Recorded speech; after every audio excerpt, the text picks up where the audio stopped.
3, 2, 1. Oi. Primeiramente, salve, salve, meus queridos! Tudo bem com vocês? Como vocês estão? Seguinte, continuando aquela nossa linha de reuniões, né? A última reunião foi sobre custódia. Custódia. Hoje a reunião eu ia tratar integralmente sobre revogação de preventiva. Só que antes de tratar sobre revogação de preventiva, obrigatoriamente eu tenho que falar sobre a preventiva. Eu, na hora que montei o calendário, não me liguei. Eu vou falar sobre a revogação, mas antes, sem falar sobre a prisão preventiva, como ela é decretada, como ela funciona, pressupostos, né, os pilares da preventiva. Então, eu pensei comigo, então vamos dividir a reunião em duas partes. Hoje eu falo sobre a preventiva, tá? Vou falar sobre a decretação dela, como ela funciona. Vou falar um pouquinho sobre a revogação, mas dar uma pinceladinha sobre a revogação. Na reunião que vem, eu vou pegar um caso do escritório, uma revogação de preventiva do escritório, que tenha decisão favorável, e vou mostrar ponto a ponto, trazer para vocês daí na prática na reunião que vem. Tá bom? Já antecipando para todo mundo que está aqui, amanhã tem reunião às 7h30 também, tá? Quem vai tocar amanhã não sou eu. Quem vai tocar amanhã a reunião é o Leozinho, da IDV. Ele já veio uma vez falar sobre Google Ads. Amanhã ele vem ensinar a fazer a campanha. Beleza? Então, assim, ó, quem tá sem grana para investir em Google Ads, contratar agência para fazer o Google Ads, amanhã o cara vem para ensinar a fazer, tá? Senta, escuta o cara, aprende e coloca na prática. Porque vem resultado do Google Ads, vem cliente todo santo dia, tá? Então, assim, usa um momento. Ele faz na comunidade do Candia, eles fazem uma reunião dessa a cada 3 meses, né? Vai ser gravada amanhã. Eles fazem uma dessa a cada 3 meses. O Léo tá vindo na nossa uma vez por mês, tá? Então, assim, aproveitem. Beleza? Fechou? Vamos começar, então, tá? Aceitar o povo aqui. Então, vamos retornar lá para a custódia, né? Vamos voltar lá para a custódia. Não deu tempo de vocês lerem? Estão vendo legalzinho? Estão vendo bem? Então, vamos lá. Gente, quando sai a decisão da custódia, tá? Quando tá para sair a decisão da custódia, lembra que a gente falou dos pedidos da custódia lá durante a reunião passada? Quem estava na reunião passada, ergue a mãozinha. Porra, todo mundo tava lá? Caramba, gente, meu Deus do céu, quanta gente. Porra, pelo menos com a mãozinha vocês participam, né? Eu vou usar mais essa estratégia da mãozinha aí. A decisão da custódia, ela podia ter a nulidade do flagrante, né? Que seria relaxado. Podia, no caso, ter um flagrante sem nulidade e mesmo assim ter sido concedida a liberdade provisória, ou, no caso específico que chega até nós hoje, ter a conversão da prisão em flagrante em prisão preventiva, né? Na situação... Opa, calma aí. Me perdi. Tá aqui. Na situação do relaxamento do flagrante, situação de nulidade, tá? Depois a gente pode tratar com mais detalhes das nulidades no flagrante. A gente tratou, acho que até tratou bem na reunião de custódia, mas tem muita coisa para se falar sobre nulidade, desde o procedimento policial, até, inclusive hoje, postei sobre uma situação de cadeia de custódia probatória, que também muitas vezes é uma nulidade gerada no flagrante, a ausência de assinatura da nota de culpa e várias outras. Então a gente pode depois se aprofundar nisso aqui, tá? Mas vamos pelo menos começar pelo basicão, pelo que tem que saber para chegar naquilo, e depois a gente vai se aprofundando ponto a ponto. Liberdade provisória. Pode sair a liberdade provisória no processo, se não for crime inafiançável, com ou sem fiança. Crime inafiançável sem fiança, né? Crime afiançável, pode aceitar as duas modalidades, né? Quando é crime patrimonial, normalmente a fiança se arbitra com base, um percentual do valor do crime patrimonial praticado, né? Assim, exemplo, receptação, um carro de 50 mil. É comum, pelo menos no estado do Paraná, eu digo isso pelo estado do Paraná, eles aplicam a fiança com base no valor do carro. Então, assim, 10% do valor do carro que foi receptado. Então, eles usam isso como base. E na pior das hipóteses, quando não deu certo a custódia, a conversão em preventiva, né? E a gente tem que adentrar daí na questão da preventiva, porque não adianta começar pelo pedido de revogação se eu não sei como funciona a bendita da preventiva. A preventiva ela está disposta ali, como eu trouxe para vocês, no 311, 312 e 313 do CPP, beleza? Assim, 311, a gente já verifica duas possibilidades. Elas pode ser decretada em qualquer fase do inquérito ou da instrução. Só que tem um detalhe aqui, um detalhe importante aqui. Qual é a forma de decretação dela no inquérito? O juiz pode receber o inquérito e decretar a preventiva só no recebimento do inquérito? Pergunta para vocês, pode ou não pode?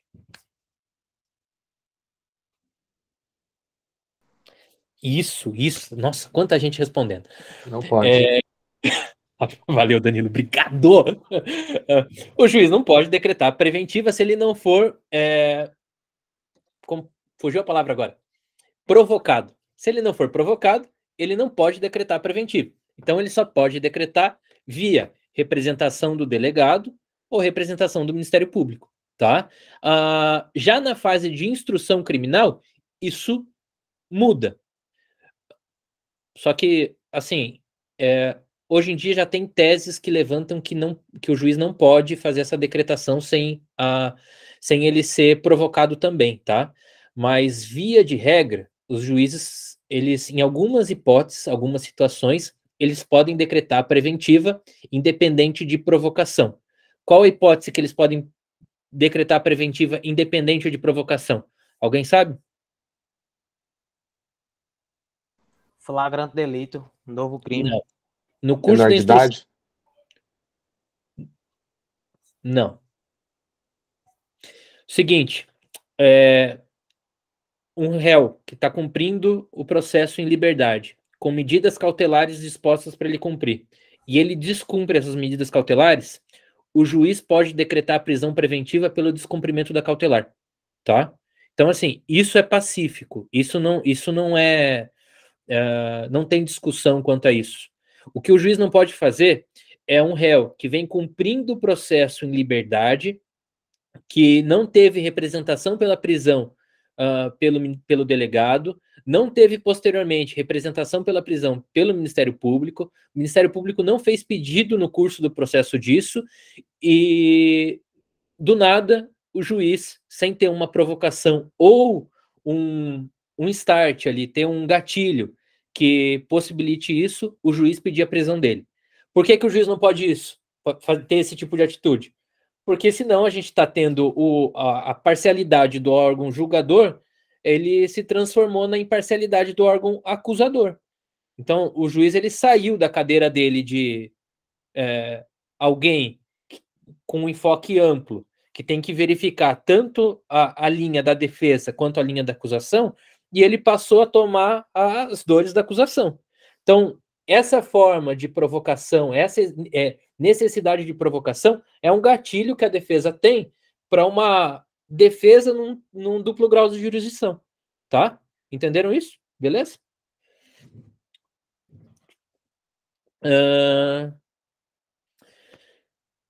Então, assim, ó, cabe de ofício, pero nessa situação específica. E a prisão preventiva poderá ser decretada como garantia da ordem pública, agora são os pilares da prisão preventiva. Quando você faz o pedido de revogação, é esses pilares que você tem que atacar, tá bom? Garantia da ordem pública, conveniência da instrução criminal e aplicação da lei penal, beleza? São esses pilares aqui, eu sempre falo, cara, tem várias reuniões que eu falo disso. São os pilares que você precisa atacar para ter êxito na sua revogação, beleza? Seguindo o baile. Renato, Lenta hoje. Diga. Até porque esse último, ele geralmente é mais viável você combater no mérito do processo em si, a questão do indícios e autoria. Você não menciona isso na revogação para não que na piorar verdade, seu assim, pedido. entrando nesse ponto que você falou, questão de indício suficiente de autoria. Assim, ó, não precisa ter a certeza da autoria, tá? O juiz para decretar, ele não precisa ter certeza nenhuma da autoria. Ele precisa só ter aquela fumaça da autoria, entendeu? Então, você atacar indício de autoria num pedido de revogação de preventiva, você está dando um tiro no pé. Porque, assim, o indício de autoria sempre vai existir. O cara não tá no processo ali de... Que nem no Paraná eles falam que tá de chapéu. Que o cara tá ali sem saber o que tá acontecendo. Não, o cara não tá. Se ele tá envolvido no processo, é por algum motivo. Hoje, no caso da Operação Rets, o cara tá na Operação Rets, por quê? Porque ele teve uma troca de mensagens com ele, dele com outro acusado, que ele indicou pro acusado o container que ia sair de Paranaguá para Antuérpia, e esse container estava carregado com 530 quilos de cocaína. Entendeu? O cara teve uma troca de mensagem. Se ele tinha noção que ia ser carregado container com droga ou não, não sabe. A gente não sabe se realmente a materialidade condiz com a conduta típica. A gente não sabe. Mas não tem um indício de autoria? A troca de mensagem. Como que eu vou atacar a situação? Ele está em liberdade, mas supostamente se ele tivesse preso. Como que eu vou atacar o indício de autoria numa revogação de preventiva se eu preciso de algo mínimo? Não tem. A única chance de eu fazer isso é se eu tiver uma prova cabal que demonstre que realmente o acusado não tem correlação nenhuma com a conduta típica. É a única situação que eu vou conseguir atacar isso, entendeu? Então, é por isso que, assim, a exposição do Manuel ali é perfeito, não tem indício de autoria, diga. E outra coisa, se já tiver denúncia, você não faz isso numa revogação, você faz isso direto na resposta. Se da prova cabal, falei assim. Cabal, você faz direto, porque daí, assim, a prova cabal, ela vai resultar na absolvição sumária. Então, assim, é melhor eu meter uma revogação de preventiva ali, ou eu já tentar um HC com trancamento da ação penal, tentar uma defesa prévia, já com a prova juntada à defesa prévia, entendeu? Então, assim, claro, é tudo questão de estratégia processual. Cada caso você vai olhar o que você tem na mão, o que você tem para trabalhar e qual que é a melhor forma de você levar o caso, né? Mas, via de regra, numa situação hipotética e perfeita, que nunca aparece na nossa mão, se você tem uma prova cabal, vai para a defesa prévia, vai para a resposta escrita à acusação. Mas se você só tem aquela provinha inicial ali que não dá uma certeza absoluta do que você está querendo alegar, então você vai ter que ir para a instrução processual.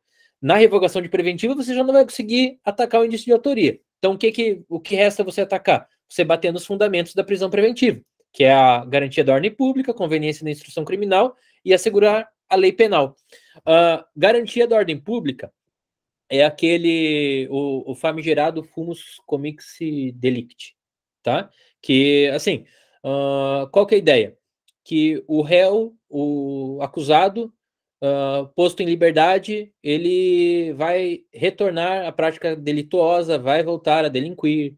Então, assim, foi meio que a garantia da ordem pública foi banalizada assim, nos últimos 5 anos, foi absurdo a banalização dela. Agora que STJ e STF começaram a rever isso daí, até a motivação da decretação tem que ser muito bem pautada, e tanto que semanalmente tem várias defesas, HCs, RESPs, agravos regimentais batendo no STJ e STF conseguindo decisões bem favoráveis, aliás. Né? E, inclusive, eu mando direto no grupo, toda manhã eu mando alguma coisa que tenha correlação com isso. Tá bom, gente? Aqui eu acho que eu falei demais ali no começo, né? Que eu falei sobre o cabimento de prisão de ofício, que depende no inquérito. Não, sim. Beleza? Por quê? Violação do sistema constitucional acusatório. Esse mapinha mental aqui da aula de hoje, eu não terminei ele, tá, gente? Ele ficou um pouco incompleto. Daí eu vou finalizar ele e mando para todo mundo daí amanhã, quando eu mandar o link da aula, tá? Os requisitos são os previstos no 312, mas, basicamente, eles se resumem a 2 requisitos centrais, tá? Que é o fumus, a fumaça que ele retornará a delinquir, tá? E o perigo da liberdade, beleza?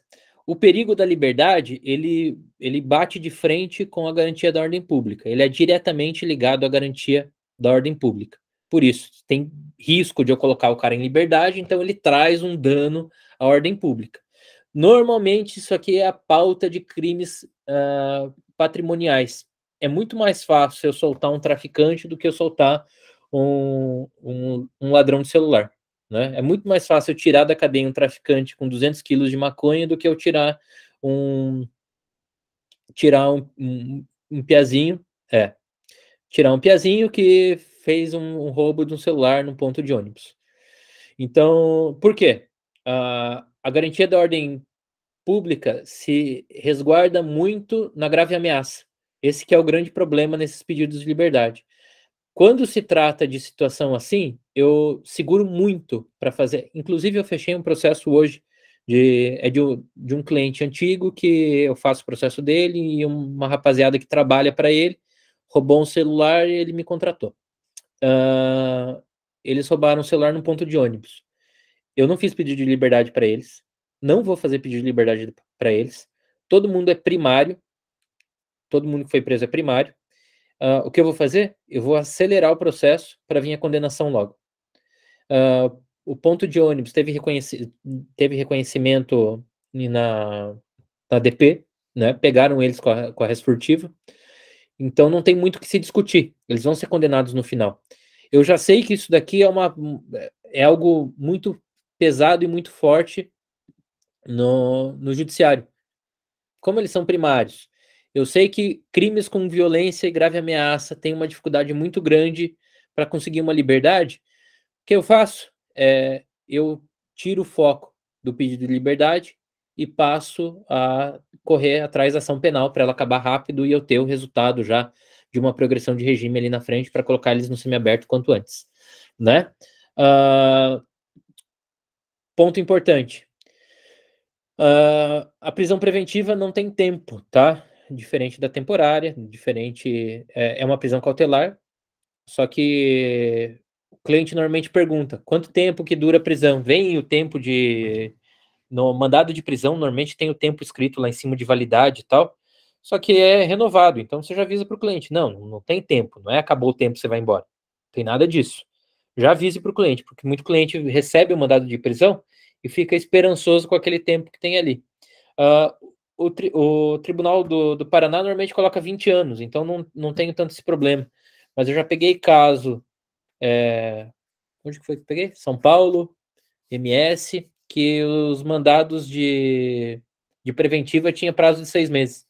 E o cliente estava super animado que ia sair em 6 meses. Eu falei, opa, calma aí. Tira o cavalinho da chuva, que é o prazo do mandado de prisão. Quando encerrar esse, eles vão renovar e você vai ter que assinar outro. Então, aqui assim, os mandados de prisão são com mais de 30 anos, eles botam na validade, que é pra fuder mesmo Paraná a situação. Tá 20. Paraná tá com 20. Já pro cara já não ter tanta esperança, tá? Volta aqui. Volta. Tá.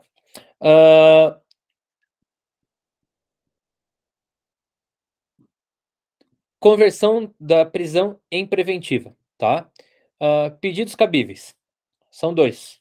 A revogação e o HC, beleza? Falar primeiro do HC, porque o HC vai ter aula do Galo sobre HC. Inclusive, os HCs do Galo são uma obra de arte. Então, quem quiser aprender mesmo a fazer um HC, não perca a reunião que ele vai falar sobre. Quando você sai da audiência de custódia, já tem uma decisão de uma autoridade coautora, a decisão do juízo de custódia, beleza? Aquela decisão, você já pode combater ela com habeas corpus. Qual que é a hipótese que você já pode combater aquela decisão com HC? Tá? Primeiro ponto, voltando lá para que a gente disse da prova cabal. Vamos dizer que você fez a juntada de uma prova cabal na audiência de custódia e o juiz não quis analisar aquela prova em razão da competência do juízo de custódia. O juízo de custódia não pode entrar no fato. Ele tem que analisar o fato de um enfoque mais amplo, tá? Ele não pode chegar com afinco de como foi o fato, como ocorreu. Ele tem que olhar de uma forma mais genérica. Vamos dizer que você trouxe essa prova para o processo e o juízo de custódia se negou a fazer análise dessa prova. Qual que é a forma de questionar isso? Tá? Eu questionaria via HC. Digo por quê? Você pode questionar na revogação. Por HC, porque ele é mais amplo, ele tem uma análise de liminar muito mais ágil, você não vai precisar ter a manifestação do Ministério Público na liminar, e você alcança o objetivo bem tutelado lá na frente, o teu objetivo no processo, com muito mais segurança, muito mais rápido. Por isso eu iria para o HC numa situação dessa. Tirando essa hipótese, o HC é completamente dispensável nessa situação. Por quê? Você vai autovincular o tribunal, o seu pedido a uma câmara criminal. Essa câmara criminal já vai ter um entendimento do teu caso e todas as decisões que você subir a partir dali já vão ter uma vinculação à decisão anterior. É comum meter um HC lá em cima sem esse HC estar preparado e os desembargadores já começarem a descer a lenha no advogado, dizendo, já foi analisado no HC de número tal, já foi como analisado no HC de número tal, conforme o HC, eles já começam a fazer a vinculação com uma decisão anterior onde o processo não estava preparado. Então, assim, tirando a hipótese de prova cabal, não façam HC logo na saída da audiência de custódia, tá? Logo na saída da audiência de custódia, a gente vai para a revogação de preventivo. Deixa eu fechar aqui o HC, para vocês não ficarem pensando muito nele. E vamos para Renato, só uma dúvida, rapidinho. Se você fizer um HC logo após sair da custódia, perdoe a voz, é que eu estou meio anestesiado aqui, você pode ser caracterizado como supressão de instância, né? Depende da matéria que você levantar no HC. Via de regra, a audiência de custódia ela vai tratar sobre os requisitos para manutenção da prisão, tá? Ela vai tratar sobre isso aqui. Se você sair da custódia, você vai combater isso aqui. Então, isso vai estar tratado na decisão. Não vai, desses dois fatos aqui, não vai ter supressão. Só que o que acontece? Às vezes, você chegou na custódia, não digo despreparado, mas desmuniciado. Você chega na custódia faltando algum documento, faltando alguma coisa que não foi juntado. E depois você quer aventar no Tribunal de Justiça, que sobre aquela documentação, querendo que ela seja analisada ou algo assim, o tribunal pode analisar de ofício, mas ele também pode dizer que você está suprimindo instância e não querer analisar, entendeu? Daí você vai ter que contar com a sorte. É melhor o advogado chegar preparado e não contar com a sorte, né? Ele ter já aquela base feita e poder no Tribunal de Justiça ter a análise completa do que ele fez. Eu fiz uma reunião um tempo atrás aí e eu disse para a rapaziada, não era reunião gravada, tá? Eu disse para a rapaziada, revogação de preventiva é meio, revogação de preventiva não é fim. Quando você pega uma revogação de preventiva para fazer, você não tem que dar para o cliente certeza, ou não tem que dar em nada certeza, obviamente, tá? Mas você não tem que dar o mínimo de esperança que a revogação vai ter resultado favorável. Por quê? Já faço o vínculo ali com a situação de competência. Quem analisa comarcas do interior? Quem faz audiência de custódia? Isso é uma pergunta. Geralmente é juiz plantonista. E é comum que o juiz que faz audiência de custódia ser o mesmo juiz que vai tocar a ação penal? Não, não é. Porque você é capital, né? Eu sou capital. Quando é do interior, Tudo bem. não interior, quem é do interior, juiz que faz custódia é juiz que toca ação penal. Aqui na capital já é diferente mesmo. O cara acabou de fazer, perdão da palavra, tomara que na hora que eu publicar eles não cortem, mas o filho falando bom português, o filho da puta acabou de fazer a porra da audiência de custódia e você vai achar que ele vai mudar a opinião dele por causa de 10 laudas tua? O cara não vai mudar a opinião por causa de 10 laudas. Então, revogação de preventiva é meio, revogação de preventiva não é fim. Não espere que uma revogação de preventiva vai lá na frente resolver o problema do teu cliente, porque não vai. O que a revogação de preventiva tem que ser feita? Ela tem que ser a base do seu HC. Essa é a importância dela. É na revogação que você vai tratar toda a matéria, que você vai ter tempo hábil para juntar toda a documentação, que você vai poder instruir o pedido com o máximo de elementos possíveis para depois você poder tratar isso no HC. O juiz ele não vai mudar a opinião dele na tua revogação. Raramente acontece. As revogações que a gente ganha, normalmente é porque o cara sumiu do processo, ou desapareceu, e foi decretada a preventiva, daí entra o quê? A aplicação da lei penal. Tá vendo a aplicação da lei penal aqui? A preventiva foi decretada para se possibilitar a aplicação da lei penal, para o cara responder o processo. Por isso foi decretada a preventiva. Daí você vai lá e faz o pedido para o juiz, fala, ó, o cara se ausentou do processo porque ele trocou de endereço, tá aqui o comprovante de endereço, ele tem trabalho, tal. Você junta a documentação, o juiz vai lá e dá aquela colher de chá. Ó, eu vou revogar a preventiva porque está comprovando que tem endereço, mas tem que se prontificar a comparecer a todos os atos. Caso não compareça a todos os atos, a prisão pode ser novamente decretada. A decisão dele vem assim, vem feita desse jeito, tá? Nesses casos, beleza, tranquilo. Mas caso que o cara foi preso em flagrante, foi para custódia, e da custódia saiu já com a conversão do flagrante em preventiva, caiu na tua mão para fazer a revogação, já pensa, não, e já passa para o cliente e para a família. Ó, o seguinte, eu vou fazer a revogação porque eu preciso da revogação como base para o Tribunal de Justiça depois analisar o pedido de liberdade. Na revogação ele não vai sair. Eu não te dou o mínimo de esperança dele sair na revogação. Já fala isso. Se ele sair, cara, vantagem tua. Você cantou o impossível para a família e conseguiu o impossível. Acontece. Eu não sou o juiz que estou dando a decisão. Acontece. Mas assim, você já cantou o impossível para a família. Na sequência, o que você fizer, o resultado que você tirar é lucro. Mas pensa que a revogação é meio. Beleza? Até me empolguei aqui falando dessa.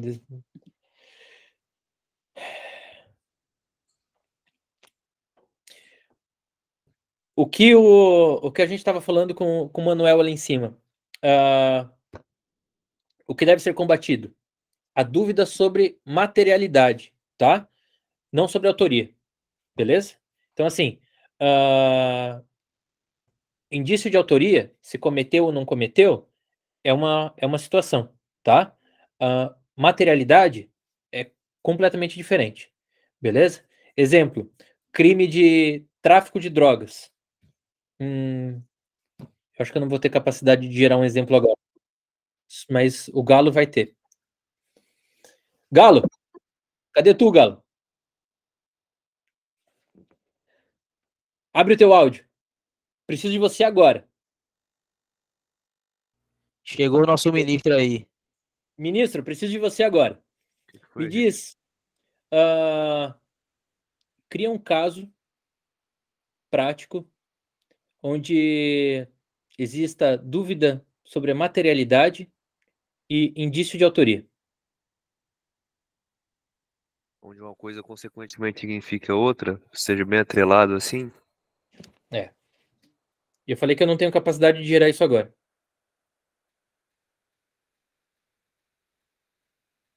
Cara. Vai, Manuel. Vai que é tua. Acho que No na caso série do erro de do... proibição, tá? Eu acho que vai ter alguma coisa. Repete a pergunta aí, Renato, por favor. Um caso que tenha dúvida sobre a materialidade e indício suficiente de autoria. Rapaz, eu sei responder de forma melhor ao contrário. Certeza da materialidade, mas dúvida da autoria delitiva, que é a questão da desclassificação do 33 por 28, quando o réu já assume que é usuário. E a polícia e o delegado não tem como, naquele momento, comprovar que aquilo ali estava tendo elementos para traficância. No caso, eu consegui a absolvição de um cliente meu Por causa disso aí, o próprio promotor reconheceu e pediu absolvição. Porque não tinha indícios de autoria. Ele disse a materialidade está comprovada, mas eu não tenho prova de autoria. Eu sabia Eu tô o com uma contrário. ideia, eu tô com uma ideia na cabeça, vocês me ajudem para ver se enquadra. O cara é acusado de furtar objeto numa loja, uma Americanas da vida. Ele nega a autoria do crime e alega que foi confundido com outra pessoa. A loja apresenta vídeo do momento do furto, que mostra uma pessoa com característica igual do acusado que fez o furto. A defesa apresenta um álibi, que comprova que ele estava em outro local. Aí eu tenho indício de autoria, o vídeo da loja, e o objeto furtado não é encontrado com o cara, daí eu vou tirar a materialidade. Se o objeto for de pouca monta, aí, tipo, vou dizer, Não, não, não, não, até não, para ter significância, ó, dá tipicidade certo sim. material. Dá certo sim. Porque assim, ó, dúvida de materialidade e indício de autoria, né? Ele é acusado de furtar objeto na loja, nega a autoria do crime, dizendo que foi confundido com outra pessoa, tem indício de autoria aí, ó. A loja apresenta o vídeo, indício de autoria. Tem uma pessoa semelhante, tem que ter uma pessoa semelhante no vídeo, tá? A defesa apresenta o álibi dele, ou uma imagem, ou alguma coisa que comprova que ele está em outro lugar, e com ele não é encontrado res furtiva, com ele. Então, assim, não tem materialidade porque não foi encontrado res furtiva. Não tem materialidade e tem indício suficiente de autoria. Viu? Tá certo? Tá, eu acho que dá pra colocar dessa forma. Pensando qual que é o momento que a gente considera materialidade. Tipo, se a própria subtração já não seria materialidade delitiva. Não, a subtração não seria materialidade delitiva, seria indício de autoria. A materialidade delitiva é se fosse encontrada res furtiva com ele. Não, mas a violação já acontece na própria subtração, a violação do tipo penal. Tipo, já existe a prova de que um crime foi cometido, uma subtração. Ponto. Entendeu?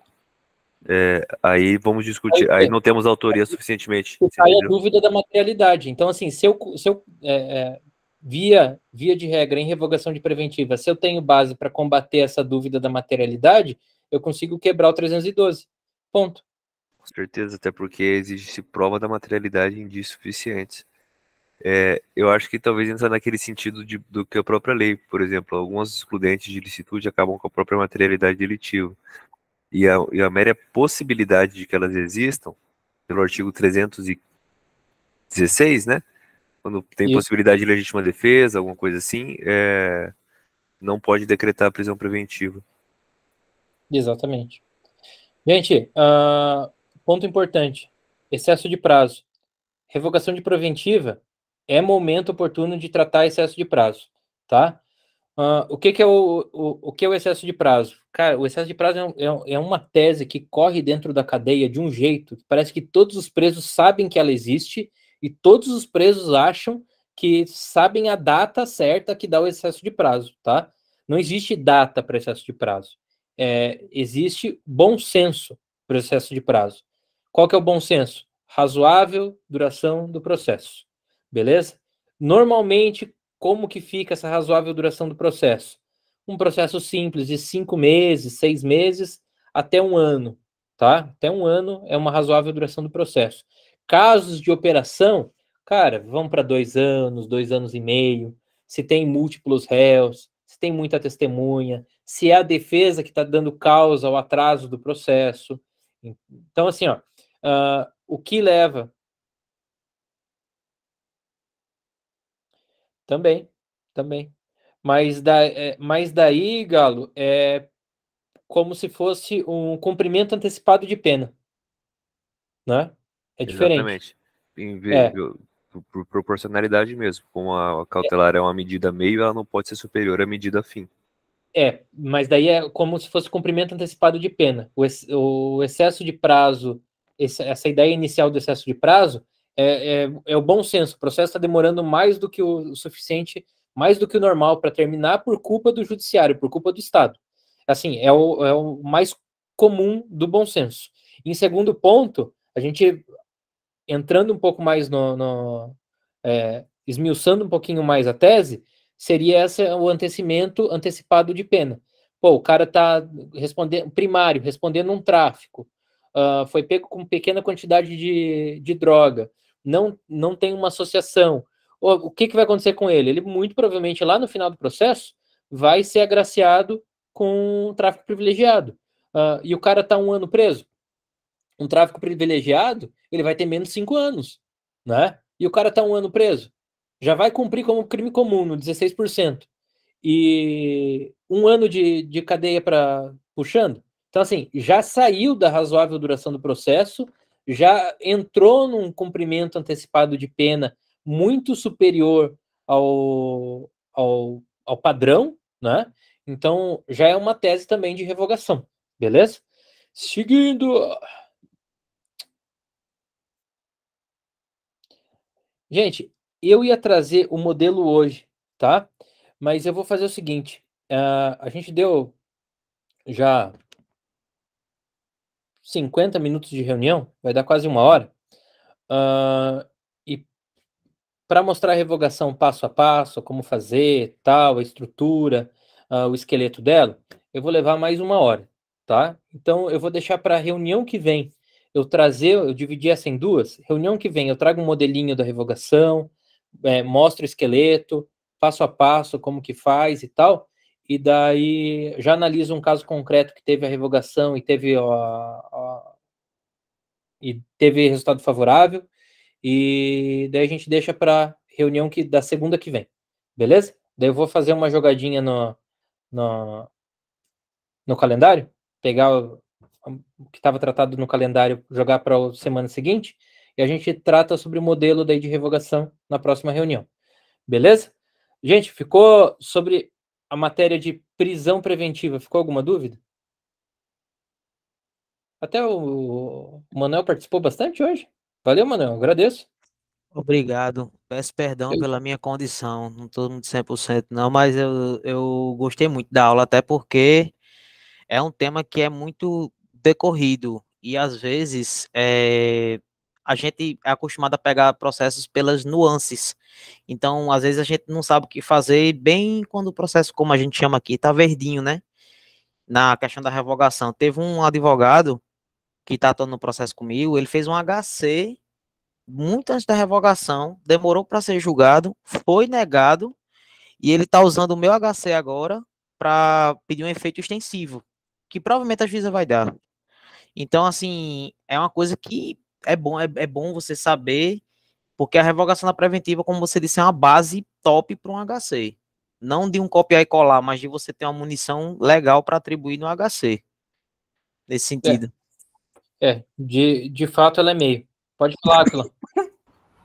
Renato, acho que foi umas 3 semanas atrás, eu pedi um modelo de revogação no grupo. Aí eu fiz uma revogação, né, com base no teu modelo e no que eu já tinha. E eu até perguntei questão de preliminares. Então, nas preliminares, eu ataquei a questão do não reconhecimento do 226 e da falta de fundamentação com base no 315, parágrafo 2º, que na decisão, a juíza foi até uma questão que tu estava falando, porque no dia eu tive 2 audiências de custódia. Foi um traficante e um cara que tinha roubado. O traficante, ele já tinha um histórico e o Ministério Público deu um parecer favorável e a juíza soltou, sendo que ele era tecnicamente o cara mais perigoso ali, ele era um traficante grande, e o cara que só meteu o bicho ali tá preso até hoje. E aí, no caso, eu usei... Não é o que eu falei um pouco mais cedo ali? É mais fácil do que tirar o cara. Aí eu usei a juíza botou uma fundamentação com base, né, que o crime foi muito grave, que tá assolando muito a sociedade. Deu um trovão aqui. Cara, e outra coisa, o que é até se justifica, mas o que é muito usado também como base é a natureza da droga para conversão em preventivo, né? Sobre o impacto da droga na sociedade. Exemplo, o cara é pego com 200 quilos de maconha, sai. O cara é pego com 100 gramas de crack, fica. Entendeu? É outro, assim, é uma escala, é um funil de repressão social. Assim, basicamente todo mundo que é pego com grave ameaça e ou roubo e crime patrimonial acaba ficando preso. Daí o pessoal que é pego, tráfico e de entorpecentes um pouco mais pesados, acabam ficando presos também. Daí quando você vai ver assim no finalzinho do funil, o pessoal que sai é o pessoal que cai com maconha. O pessoal que cai com maconha quase sai todo mundo. Já tem uma pré-disposição para fazer esse tipo de filtragem, né? Gente, mais alguma coisa? É isso aí. Vou encerrar a gravação e a gente pode bater papo.